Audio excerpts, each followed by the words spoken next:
मित्रांनो, आपल्या महाराष्ट्रात देवीची अनेक जागृत देवस्थाने आहेत. त्यापैकी एक म्हणजे पार्वती आणि रेणुका मातेचा अवतार असणारी एकविरा आई, जी आपल्या भक्तांना अद्वितीय कृपा आणि संरक्षण प्रदान करते. या देवीचं मंदिर महाराष्ट्रातील लोणावळ्याजवळील कार्ला गडावर आहे. आज आपण या देवीच्या मंदिराचा इतिहास, भक्ती परंपरा आणि तेथे होणाऱ्या पालखी सोहळ्याचे महत्त्व जाणून घेऊया.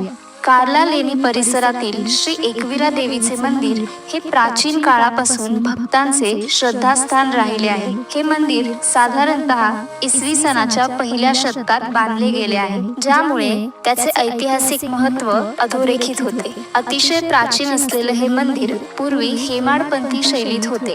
या मंदिराचा जीर्णोद्धार देवी अहिल्याबाई होळकर यांनी केल्याचे सांगितले जाते. तर काही संदर्भ सांगतात 1866 मध्ये या मंदिराचा जीर्णोद्धार करण्यात आला.